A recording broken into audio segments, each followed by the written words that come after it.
Assalamualaikum warahmatullahi wabarakatuh. Bapak dan Ibu ya, Assalamualaikum warahmatullahi wabarakatuh. Bapak, Ibu yang lagi duduk santai, yang lagi nunggu cucian kering, yang lagi rebahan, tapi pikirannya tetap nyangkut di satu pertanyaan yang sama dari awal tahun, tahan dulu, jangan geser dulu. Karena judul yang kita bahas ini kelihatannya berat, tapi kalau dijelaskan pelan-pelan, sebenarnya gampang banget dipahami. Dan kalau Bapak Ibu paham, satu manfaatnya besar. Hati jadi lebih tenang, nggak gampang kejebak rumor, dan nggak gampang kebawa panik hanya karena ada yang bilang besok cair. Saya mulai dari kenyataan yang sering bikin orang bingung. Banyak yang bilang kan uang negara sudah direncanakan, anggarannya ada, kenapa belum cair juga? Nah, ini pertanyaan yang sangat wajar. Karena di kepala kita kalau uang sudah ada berarti tinggal ditransfer. Tapi sistem negara itu beda dengan sistem kirim uang antar rekening. Negara itu bekerja dengan tahapan yang harus rapi.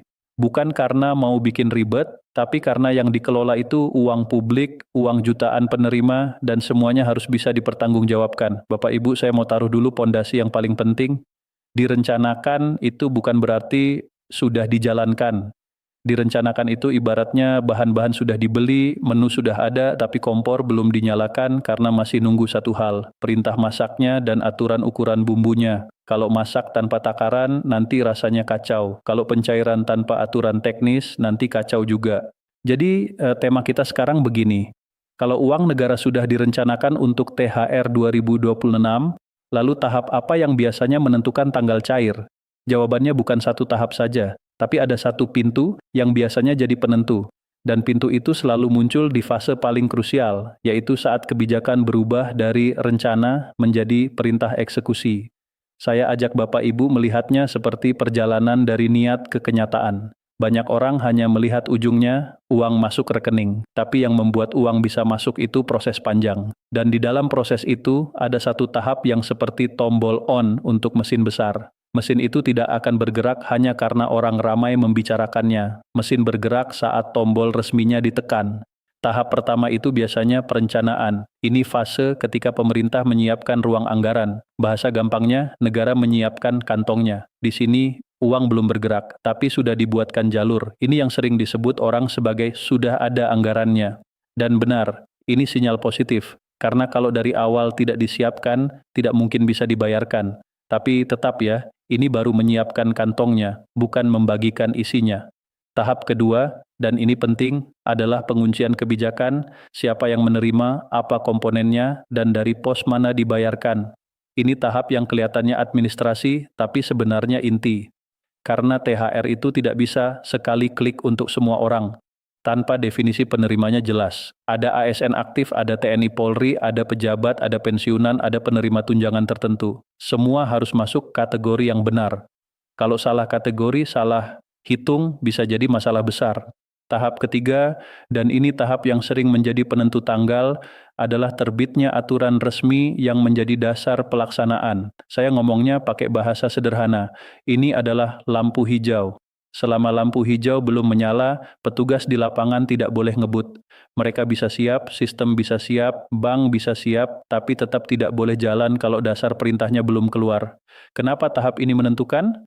Karena tanggal cair itu bukan sekadar keputusan kapan enaknya. Tanggal cair itu lahir setelah aturan resmi keluar, lalu turun ke teknis. Kapan satuan kerja memproses, kapan sistem dibuka, kapan bank mengeksekusi batch transfer. Jadi kalau Bapak Ibu tanya apa yang menentukan tanggal cair, biasanya jawabannya setelah aturan resmi yang mengatur THR selesai dan siap dieksekusi, barulah tanggal bisa benar-benar dipastikan. Nah, disinilah banyak orang sering kejebak. Mereka dengar anggaran sudah disiapkan lalu mengira tanggal cair sudah pasti, padahal belum, karena anggaran itu baru kesiapan uang, sedangkan tanggal cair butuh izin jalan. Sekarang saya jelaskan kenapa izin jalan ini bisa terasa lama. Karena di belakangnya ada proses sinkronisasi. Bayangkan penerima THR itu bukan puluhan orang, itu jutaan. Dan setiap penerima punya data, nama, NIK, status, rekening, bank penyalur, kategori, komponen penghasilan. Kalau ada perubahan data, harus disesuaikan. Kalau ada penerima baru, harus masuk. Kalau ada status yang berubah, harus diperbarui. Ini tidak bisa dilakukan sembarangan. Satu kesalahan kecil bisa berdampak besar, bukan cuma ke satu orang, tapi bisa ke ribuan orang.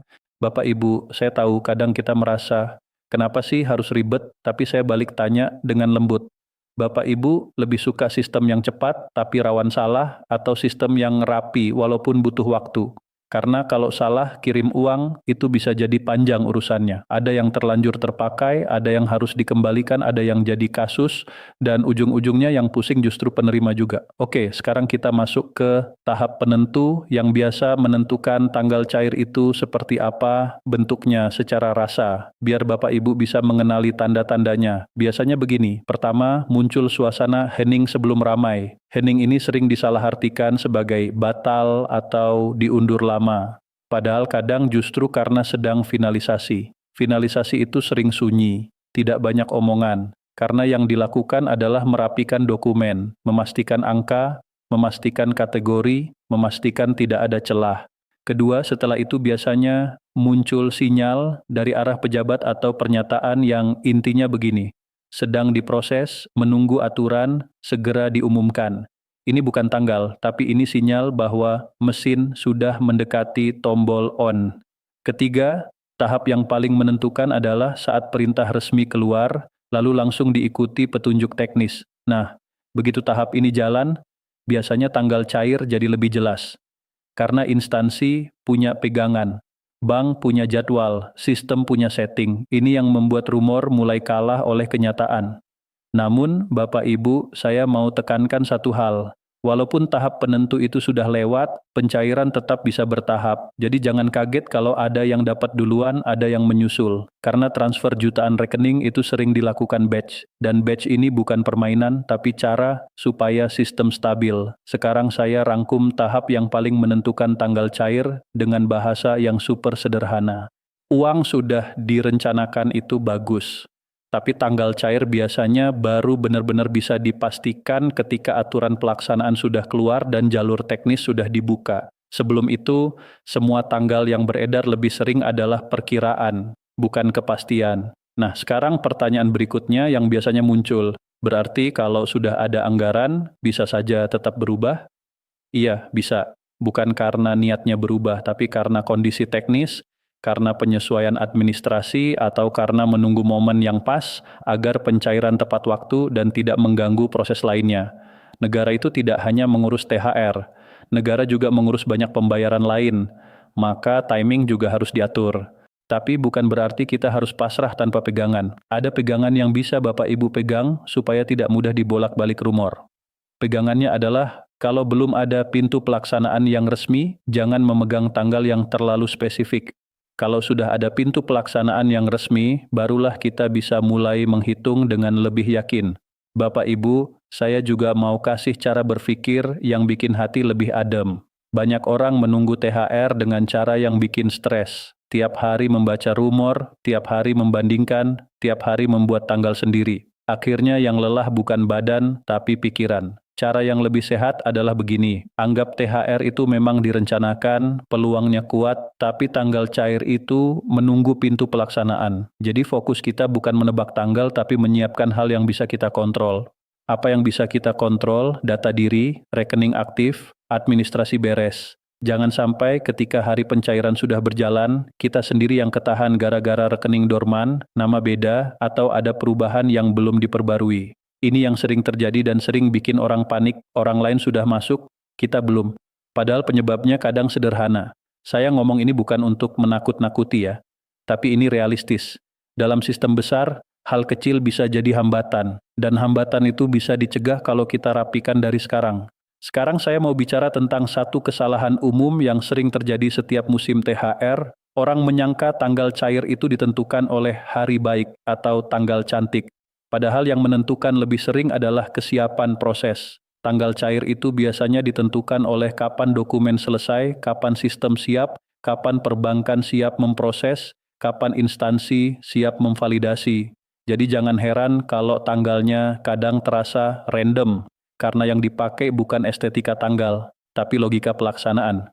Bapak Ibu, kalau saya boleh jujur, banyak rumor beredar itu sebenarnya karena orang tidak tahan dengan ketidakpastian. Otak kita benci ruang kosong. Jadi kalau belum ada tanggal resmi, ruang kosong itu diisi oleh spekulasi. Ada yang bilang tanggal sekian, ada yang bilang minggu ini, ada yang bilang besok, ada yang bilang sudah cair diam-diam. Padahal itu cuma cara otak manusia menenangkan diri. Masalahnya, kalau menenangkannya dengan rumor, ujungnya bisa kecewa. Jadi cara paling aman menenangkan diri adalah dengan memahami tahapannya. Setelah Bapak Ibu paham tahap ini, rumor jadi tidak terlalu mengganggu. Karena Bapak Ibu bisa menilai ini sudah sampai tahap pintu pelaksanaan belum. Kalau belum, berarti tanggalnya masih liar. Kalau sudah, berarti tanggalnya mulai mengerucut. Saya ulangi sekali lagi biar nempel di kepala seperti mantra yang menenangkan. Direncanakan itu bagus, tapi tanggal cair ditentukan oleh tahap pelaksanaan. Aturan resmi dan petunjuk teknis yang membuka pintu eksekusi. Itu biasanya titik penentu. Terakhir, saya mau tutup dengan pesan yang sederhana tapi penting. Menunggu itu melelahkan, saya tahu, tapi menunggu dengan pemahaman itu beda rasanya dengan menunggu dengan ketakutan. Kalau menunggu dengan ketakutan, setiap rumor jadi racun. Kalau menunggu dengan pemahaman, setiap rumor bisa disaring. Dan ketika akhirnya dana masuk, Bapak Ibu menyambutnya dengan tenang, bukan dengan jantung yang terus deg-degan. Semoga setelah ini Bapak Ibu tidak lagi bertanya, kok belum cair, dengan rasa marah, tapi bisa berkata, oh ini masih menunggu pintu pelaksanaan. Dan sambil menunggu, kita rapikan yang bisa kita rapikan. Kita siapkan diri, kita jaga kesehatan, dan kita jaga hati supaya tidak lelah duluan. Terima kasih sudah menyimak sampai akhir. Semoga bermanfaat dan membuat Bapak Ibu lebih tenang. Wassalamualaikum warahmatullahi wabarakatuh. Yang saya hormati, para purna bakti yang kami banggakan, semoga hari ini Bapak Ibu semua dalam keadaan sehat walafiat, hati tenang, pikiran jernih, dan rezeki yang cukup serta berkah. Semoga yang sedang merasa badan mudah lelah, yang sedang diuji dengan urusan keluarga, atau yang akhir-akhir ini sering gelisah karena kabar yang datang bertubi-tubi, Allah berikan kelapangan, dada dan kemudahan dalam setiap langkah. Amin ya Rabbal Alamin. Bapak Ibu, kita bertemu lagi dengan topik yang seolah tidak pernah habis. Baru saja suasana mulai tenang, tiba-tiba muncul lagi kabar yang bunyinya familiar sekali. Rapel sudah disahkan. Kabar ini muncul lagi, beredar lagi, lalu menyebar cepat seperti api kena angin. Ada yang langsung senang, ada yang langsung berdebar, ada yang langsung membuka aplikasi bank berharap ada kejutan. Ada juga yang justru curiga, kok muncul lagi? Bukannya kemarin juga ada kabar yang sama. Nah, disinilah kita perlu tabayun, perlu cek, perlu memastikan. Karena kabar yang terdengar indah itu seringkali menjadi pintu masuk hoaks dan penipuan. Bapak Ibu, judul kita hari ini sederhana tapi sangat penting. Cara cek nomor aturan agar tidak terkecoh. Ini bukan tentang siapa yang paling cepat menyebarkan kabar, bukan tentang siapa yang punya orang dalam, tapi tentang kemampuan kita mengenali mana informasi yang benar, mana yang dibuat-buat. Karena dalam urusan negara, khususnya yang menyangkut uang negara, hak pensiun, rapel, dan segala macam penyesuaian, semuanya harus berdiri di atas aturan. Aturan itu ada nomornya, ada bentuknya, ada tanggalnya, ada penetapannya. Kalau ada yang bilang sudah disahkan, pertanyaan paling sehat adalah disahkan yang mana, nomor berapa, bentuknya apa? Bapak Ibu yang saya hormati, mari kita mulai dari satu pemahaman dasar. Banyak orang mengira aturan itu hanya satu jenis. Padahal dalam praktiknya, ada beberapa jenis aturan yang sering dipakai dalam urusan kebijakan, dan masing-masing punya kekuatan yang berbeda. Ada yang sifatnya mengikat dan mengubah hak, ada yang sifatnya hanya menjelaskan cara melaksanakan. Kalau kita tidak paham jenisnya, kita mudah sekali tertipu oleh orang yang menyebut nomor surat, seolah-olah itu sudah pasti. Padahal bisa jadi hanya memo, bisa jadi hanya draft, bisa jadi hanya surat internal yang tidak mengubah apapun. Karena itu, langkah pertama sebelum cek nomor adalah memahami struktur sederhana. Aturan yang benar-benar mengubah besaran, biasanya bukan sekadar pesan, bukan sekadar edaran biasa, tetapi aturan yang punya kekuatan cukup untuk mengubah perhitungan pembayaran.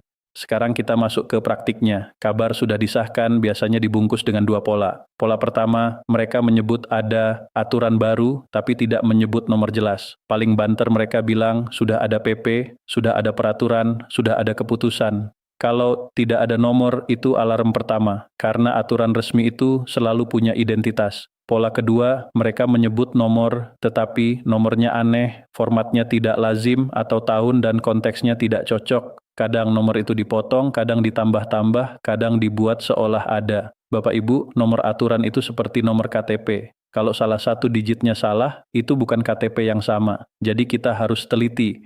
Saya akan bantu Bapak Ibu dengan cara yang paling mudah. Bayangkan Bapak Ibu menerima pesan berantai.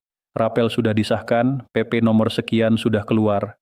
Apa yang harus dilakukan? Jangan langsung percaya, jangan langsung sebar, jangan langsung panik. Lakukan 3 lapis pengecekan yang sederhana.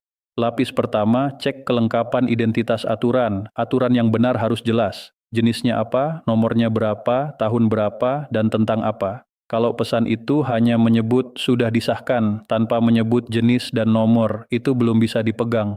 Lapis kedua, cek kewajaran format nomor. Saya tidak akan membuat Bapak Ibu pusing dengan istilah rumit. Cukup ingat ini, aturan resmi umumnya punya format yang konsisten. Ada jenisnya, ada nomor, ada tahun. Kalau formatnya acak, misalnya ada angka yang terlalu panjang tanpa pola, atau ada singkatan yang tidak jelas, itu patut dicurigai. Penipu sering membuat nomor terlihat rumit, supaya orang malas memeriksa. Mereka berpikir, kalau nomornya rumit, orang akan menganggap itu resmi. Padahal justru nomor rumit itu sering jadi topeng. Lapis ketiga, cek kecocokan isi dengan judul kabar. Ini penting, banyak hoax bermain di sini. Mereka mengambil nomor aturan yang benar, tetapi isinya bukan soal rapel. Atau mereka mengambil aturan lama, lalu diklaim sebagai aturan baru. Jadi meskipun ada nomor, tetap harus dicek. Aturan itu membahas apa? Jangan sampai kita terkecoh oleh nomor yang benar, tetapi konteksnya salah. Nah, sekarang pertanyaan berikutnya, bagaimana cara cek nomor aturan itu tanpa harus jadi ahli hukum? Bapak Ibu, cara paling aman sebenarnya sederhana. Cari aturan itu di tempat yang memang menyimpan aturan, bukan di grup WhatsApp. Jangan mengambil kebenaran dari screenshot. Screenshot itu bisa dipalsukan, bisa diedit, bisa dipotong. Yang kita cari adalah teks yang bisa ditelusuri. Maka prinsip pertama, kalau seseorang menyebut nomor aturan, minta diri kita sendiri untuk menemukan aturan itu, bukan sekadar melihat tangkapan layarnya. Saya tahu tidak semua Bapak Ibu nyaman mencari di internet, tapi di sini kuncinya bukan kemampuan teknis tinggi, melainkan cara berpikir. Begini Bapak Ibu, kalau kita menerima kabar yang mengubah hak, kita tidak boleh malas sedikit pun, karena satu kali kita lengah, dampaknya bisa panjang. Maka minimal Bapak Ibu bisa melakukan pengecekan dengan bantuan keluarga. Anak, cucu, atau saudara yang lebih terbiasa mencari dokumen bisa membantu. Tapi Bapak Ibu tetap pegang prinsip yang dicari bukan video yang ngomong, tapi dokumen yang bisa dibaca. Bukan judul yang heboh, tapi isi yang nyata.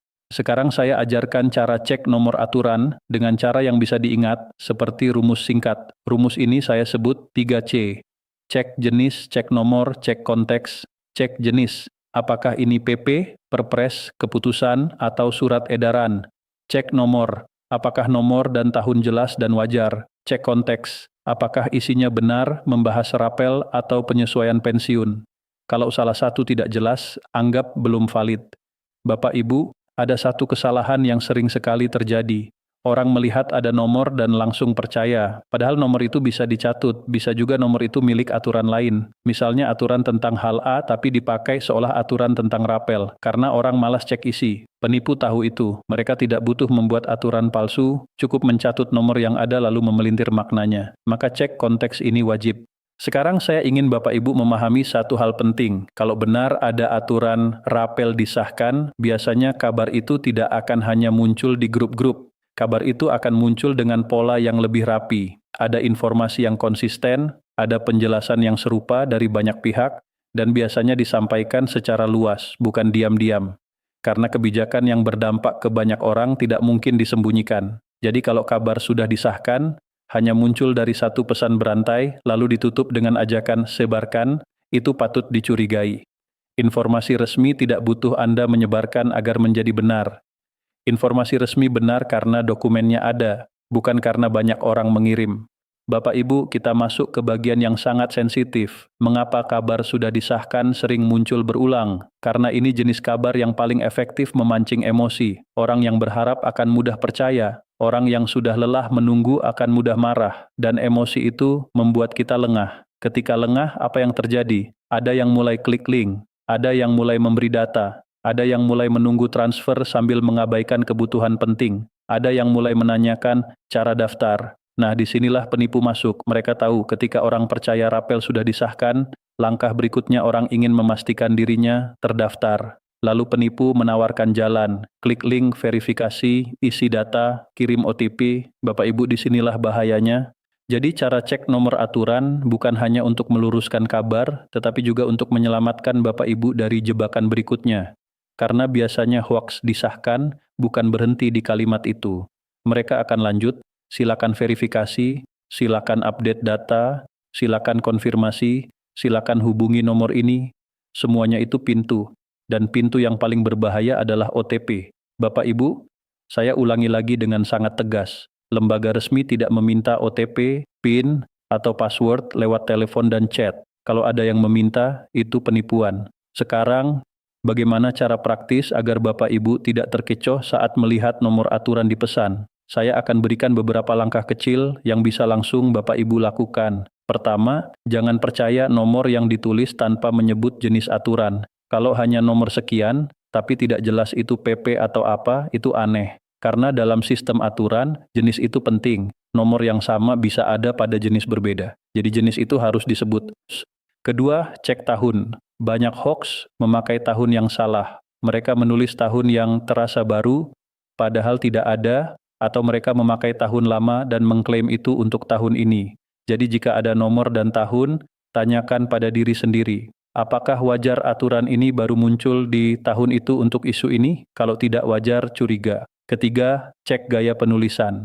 Ini menarik, penulis hoax sering tidak konsisten. Kadang menulis PP nomor, kadang PP nomor, kadang PP, dan seterusnya. Lalu di bagian lain mereka salah tulis. Aturan resmi biasanya konsisten, hoax sering ceroboh. Keempat, waspadai screenshot. Kalau pesan menyertakan screenshot dokumen resmi, jangan langsung percaya. Screenshot bisa diedit. Dokumen resmi yang benar bisa dicari dan dibuka, bisa dibaca isinya. Bukan hanya dilihat gambarnya. Kelima, jangan jadikan viral sebagai bukti. Viral itu hanya berarti banyak orang melihat, bukan berarti benar. Banyak penipuan justru viral karena orang panik dan menyebarkan tanpa cek. Bapak Ibu, saya tahu sebagian Bapak Ibu berkata, saya ini orang tua, saya tidak sanggup cek dokumen. Tidak apa-apa, yang penting Bapak Ibu punya satu strategi yang sangat aman. Kalau ada kabar besar, tunggu sampai informasi itu jelas dan konsisten dari sumber yang biasanya memang menyalurkan informasi, bukan dari akun baru atau nomor asing. Jika Bapak Ibu ragu, jangan ambil tindakan apapun yang melibatkan data pribadi. Karena yang paling berbahaya bukan Bapak Ibu terlambat tahu kabar, tetapi Bapak Ibu memberi data kepada orang salah. Sekarang mari kita bicara sebentar tentang, kalau benar rapel disahkan, apa yang biasanya terjadi setelahnya. Ini penting supaya Bapak Ibu tidak tergesa-gesa. Biasanya setelah aturan ada, masih ada penyesuaian sistem. Data disinkron, perhitungan diproses, dan pembayaran berjalan sesuai mekanisme. Kadang butuh waktu. Maka kalaupun benar disahkan, bukan berarti besok langsung masuk ke rekening semua orang serentak tanpa proses. Jadi jangan mudah percaya pada pesan yang bilang, disahkan hari ini, cair malam ini. Itu jarang sekali masuk akal dalam sistem besar. Sistem besar butuh tahapan. Bapak Ibu yang saya hormati, saya ingin menyampaikan satu cara menilai kabar dengan cepat hanya dari cara penyampaiannya. Kabar resmi biasanya menenangkan. Kabar resmi biasanya menjelaskan, kabar resmi biasanya tidak menekan, sedangkan hoaks biasanya memancing emosi, memakai kata-kata pasti, fix terakhir, jangan sampai ketinggalan, segera, hari ini. Semakin banyak kata mendesak, semakin harus curiga. Karena informasi resmi tidak butuh Anda panik. Informasi resmi akan tetap benar meski Anda membacanya besok. Sekarang mari kita rangkum agar Bapak Ibu benar-benar membawa pulang pegangan yang kuat. Jika kabar rapel sudah disahkan muncul lagi, jangan langsung percaya. Cek nomor aturan dengan prinsip 3C. Cek jenis, cek nomor, cek konteks. Pastikan ada identitas lengkap. Jenis aturan, nomor, tahun, dan pokok bahasan. Waspadai nomor yang aneh atau format yang tidak wajar. Waspadai nomor yang benar, tapi konteksnya bukan soal rapel. Jangan percaya screenshot. Jangan klik link verifikasi. Jangan pernah beri OTP, PIN, atau password. Dan jika ragu, berhenti, jangan sebar, jangan bertindak. Bapak Ibu, izinkan saya menutup dengan pesan untuk hati. Hidup di masa pensiun seharusnya lebih tenang. Kita sudah melewati masa bekerja yang penuh aturan, penuh disiplin, penuh tanggung jawab, maka urusan informasi pun kita jalani dengan disiplin yang sama. Jangan biarkan rumor menguasai hati. Jangan biarkan kabar yang belum jelas mengganggu tidur. Pegang yang pasti dan biasakan tabayun. Karena tabayun itu bukan hanya ajaran kebaikan, tetapi juga perlindungan nyata di era digital. Semoga Allah menjaga Bapak Ibu dari berita bohong dan tipu daya. Semoga Allah beri kemudahan dalam mendapatkan informasi yang benar, dan semoga setiap hak yang memang menjadi milik Bapak Ibu sampai dengan aman dan berkah. Terima kasih sudah menyimak. Kalau tulisan ini bermanfaat, sampaikan secara baik kepada teman yang sering resah karena kabar sudah disahkan. Semoga kita saling menjaga. Wassalamualaikum warahmatullahi wabarakatuh.